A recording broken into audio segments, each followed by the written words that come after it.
I'm Joe Catalano with an AM Quincy news update for Thursday, April 18th. Police are investigating whether two armed robberies that occurred early yesterday morning at 7-Elevens on the South Shore are connected, and whether a vehicle theft is connected to one of those incidents.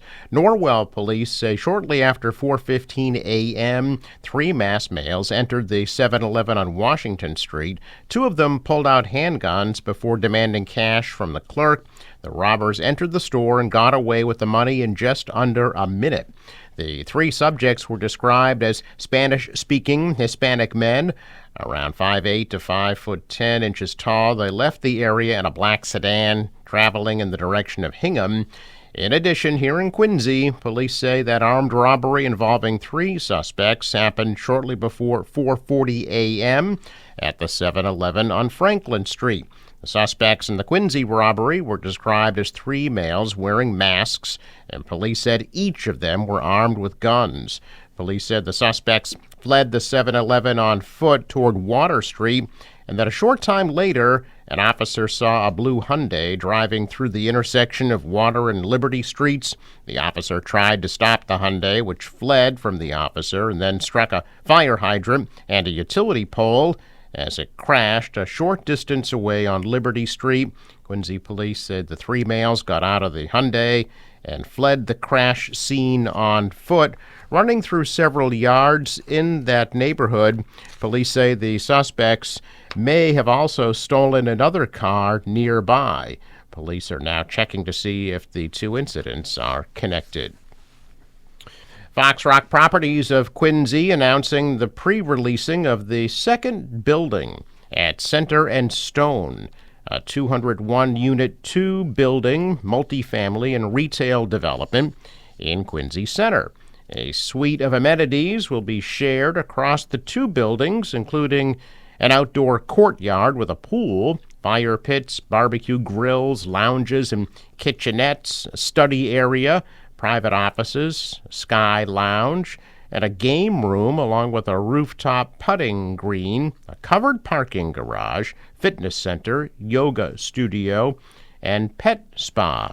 The Center and Stone project, situated right across the street from the Quincy Center T Station at the former Quincy Masonic Temple. 3 pickleball courts could be built in Quincy soon. The Department of Natural Resources is seeking funding from the Community Preservation Fund to build the pickleball courts at Faxon Park, the Fenno Street tennis courts, and on Commander Shea Boulevard, on FedEx land that was donated to the city in North Quincy. Officials say the Faxon Park location would be near Falls Boulevard. The Fenno Street location would be where there used to be a shuffleboard court and an old swing set, and the Commander Shea Boulevard site would be near a wetlands location. There are already pickleball courts at the President's Golf Course run by Norfolk County. Officials hope to win approval for the funding soon and begin construction later this summer or in the fall. The State Fire Marshal's Office flagged 50 lithium-ion fires in Massachusetts in the last 6 months.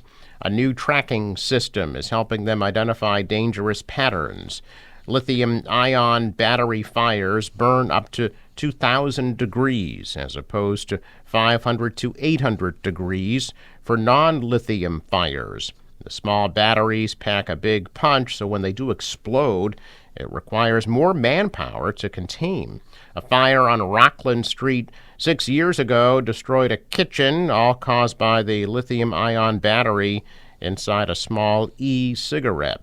Now, fire departments across the state are trying to educate people on how to spot the signs of a combustible battery, including one that feels hot to the touch.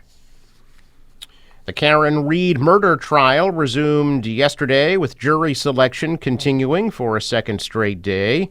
With the second day of the process concluded, 11 jurors have been chosen so far. Prosecutors accuse Reed of hitting and killing her boyfriend with her SUV during a 2022 snowstorm. John O'Keefe, a Boston police officer, was found dead outside a home in Canton. Reed's defense team argues he was killed inside the home during a fight and dragged outside. Reed supporters were back standing near the court-mandated buffer zone outside Norfolk Superior Court in Dedham. The judge in the case set the restriction in an effort to maintain an unbiased jury. The goal is to reach 12 jurors plus several alternates. Once a jury is seated, trial's expected to last for about 8 weeks. The jury selection process continues today. Massachusetts health officials voting yesterday to grant Mass General Hospital and Cape Cod Healthcare permission to add dozens of inpatient beds as those hospitals and others across the state confront an ongoing capacity problem. Mass General originally requested the change in January, at which time officials said the hospital had been operating at what's termed capacity disaster status nearly every day since September. That's when the day starts with more than 45 patients without hospital beds. The capacity problem, hospital officials said, starts after patients are seen in the emergency department with no inpatient beds available. Patients get stuck in hallways and cubicles and any other space. State Department of Public Health voting unanimously to approve the hospital's request to add 94 beds in a building that's currently under construction on the main campus. It'll include 40 intensive care beds and 54 medical or surgical beds. Also yesterday, the council approved Cape Cod Healthcare to add 32 more beds. Money for Massachusetts emergency family shelter system could run out sometime before the end of April, according to a top senator who is part of a 6-person group of lawmakers trying to come up with a funding solution. A supplemental spending package could ship hundreds of millions of dollars to shore up the shelter system. But House and Senate Democrats disagree about how much the state should rely on a savings account as part of the solution. Senate Ways and Means Chair Michael Rodriguez asked whether the existing funds could be exhausted by April's midpoint, said the administration told him it would happen sometime this month.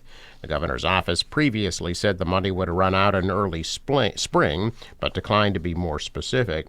House Ways and Means Chair Aaron Miklowitz indicated he was not aware of a specific date for when existing shelter money could run out after he was asked about the situation.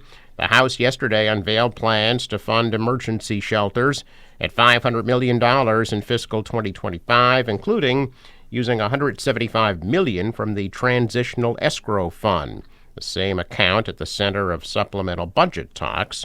Rodriguez said the House proposal does not pose a conflict with the Senate's goal of making the full $860 million account available for shelter spending. Well, the annual Stephen J. Sullivan Baseball Tournament continues at Adams Field in Quincy today. A consolation game is set for 3 p.m., followed by the championship game at 6 p.m. The event honors the memory of the 2005 Quincy High School graduate, North Quincy High employee, and assistant baseball coach at North, who died in 2016. Check of business news and stocks pulled back. The Dow is down 45, the Nasdaq lost 181, and the S&P dropped 29. Asian stocks were higher even after sinking technology stocks sent Wall Street lower in the S&P's worst losing streak since the start of the year. The dollar was down, the euro was up, oil at $82 a barrel. In sports, the Red Sox shut out the Cleveland Guardians 2-0 at Fenway. That series will wrap up at 1:35 this afternoon. Bruins getting ready for the first round of the Stanley Cup playoffs. Game 1 is this coming Saturday night at 8 p.m. in Boston against the Toronto Maple Leafs. Forecast from the National Weather Service calling for some showers around this morning at a high of 53. Cloudy tonight, low 43. Tomorrow, mostly cloudy at a high of 57. Rain Saturday morning, maybe some breaks later at a high 64. Partly cloudy 62 on Sunday. Out on the water, waves 2 feet, an east wind at 10, gusting to 20 knots. High tide 8:20 a.m. Sunrise 5:57, sets at 7:29. I'm Joe Catalano with an AM Quincy news update for Thursday, April 18th.